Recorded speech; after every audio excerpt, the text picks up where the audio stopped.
Hola, ¿qué tal están? Bienvenidos. Mi nombre es José Manuel López García. La revolución científica. Ciertamente, la historia de la ciencia cambió radicalmente, sobre todo en los siglos XVI y XVII, con el advenimiento de un nuevo método científico, una nueva metodología en la ciencia, y podemos decir que el primer pensador científico que destacó de una manera notable fue Nicolás Copérnico, que publicó en 1543 pues su libro más conocido, más famoso, y pues realmente pues que se titula De Revolutionibus Orbium Celestium. Diríamos que Copérnico pues creó el denominado heliocentrismo. Nicolás Copérnico había nacido en Polonia y estudió en Cracovia y en Italia las más diversas materias. En 1533, por ejemplo, dio a conocer sus investigaciones en un pequeño opúsculo conocido con el nombre de Commentariolus.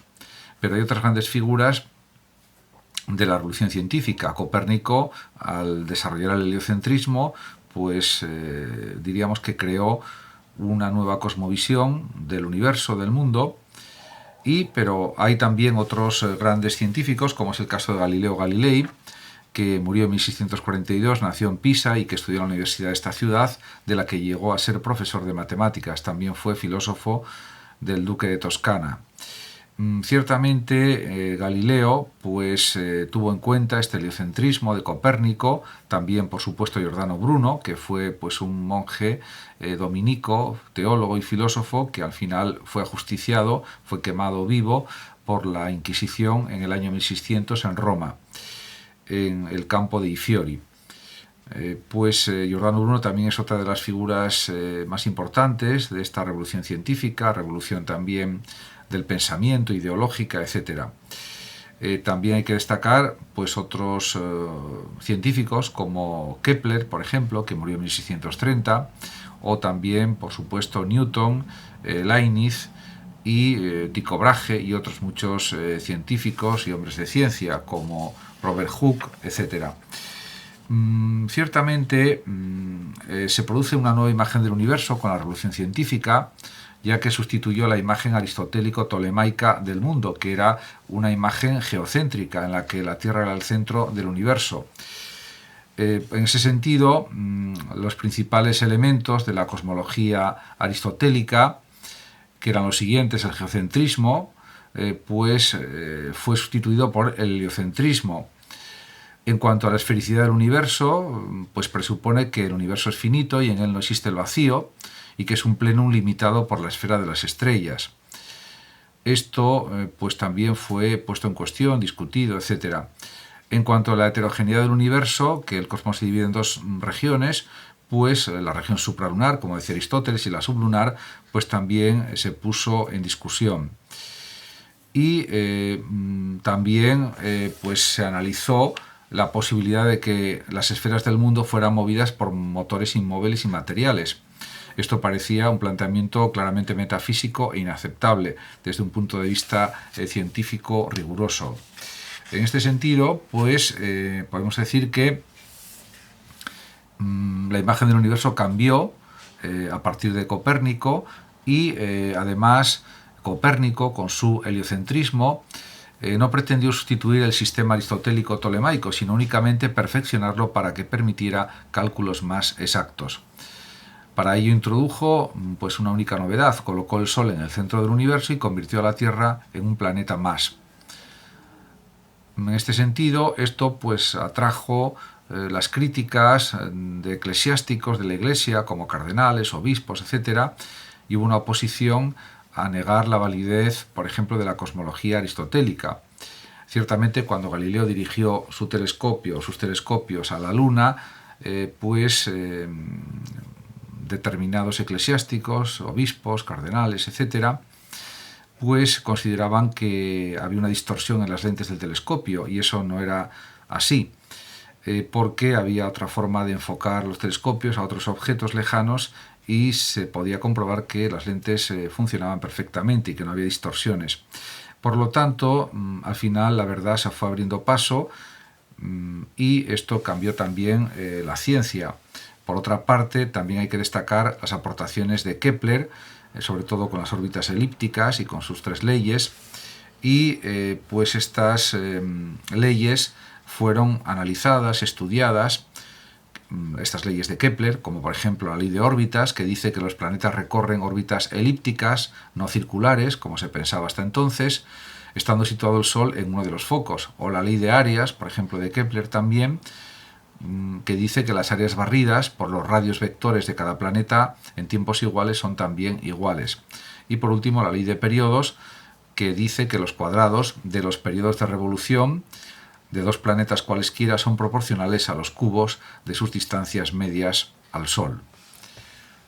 Esto fue pues demostrado y comprobado empíricamente, y por eso las observaciones de Tycho Brahe pues fueron tan importantes para Kepler y para otros astrónomos.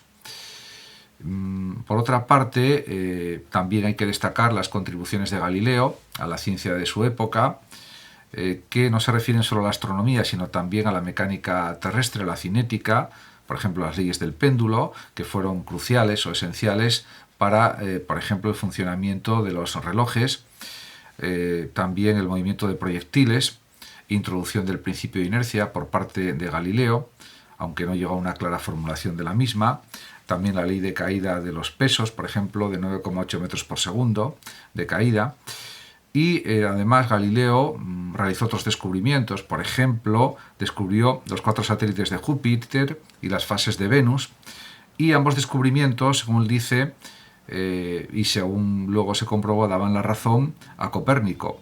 Además pudo observar la superficie de la Luna y las manchas solares que aparecen y desaparecen a través de sus observaciones con los telescopios.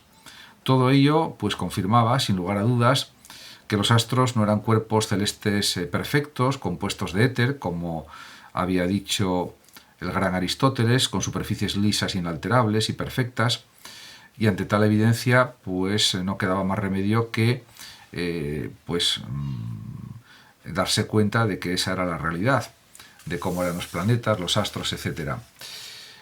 Además, ciertamente esta nueva concepción de la ciencia pues abría nuevas perspectivas en el conocimiento científico. También, por supuesto, hay que tener en cuenta que pues esta nueva metodología científica pues también puso sobre la mesa la importancia del método hipotético deductivo de resolución y composición.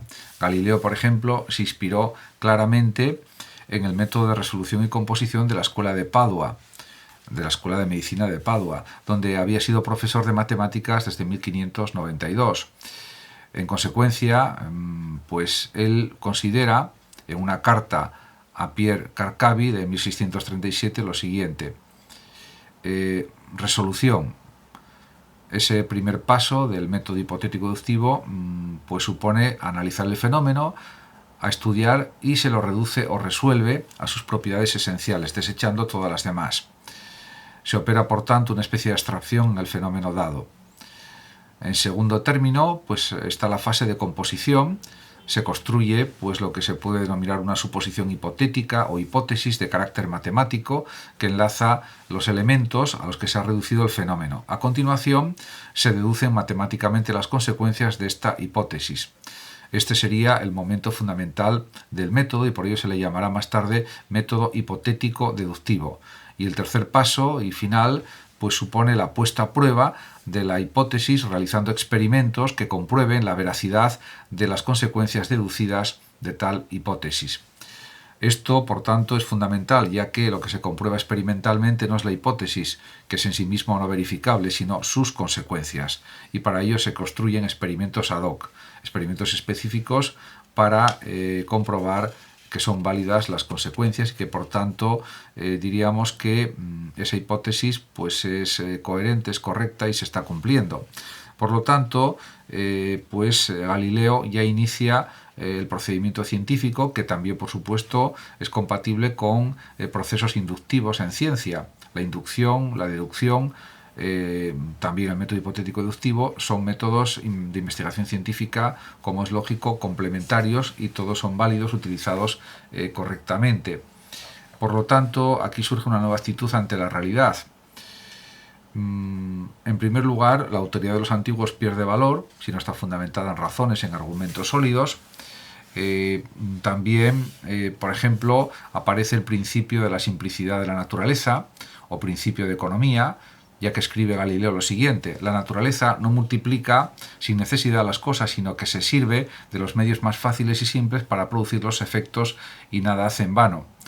También otra cuestión que surge con esta metodología científica, de la revolución científica, es la existencia en la naturaleza de un orden racional y necesario, formulado en términos matemáticos. Lo que dice Galileo, que la naturaleza está escrita en términos matemáticos. Y por último, se podría destacar que con Galileo la ciencia abandona definitivamente la consideración de las esencias, que era uno de los principios fundamentales del aristotelismo, para concentrarse en la descripción y comprensión de los fenómenos. Y, por lo tanto, esto es también algo clave. Muchas gracias a todos por su atención, saludos como siempre a los oyentes de Radio Sofando de México, y por último decir que los que lo deseen pueden compartir este vídeo en sus redes sociales, darle like o suscribirse a mi canal de YouTube. Hasta siempre.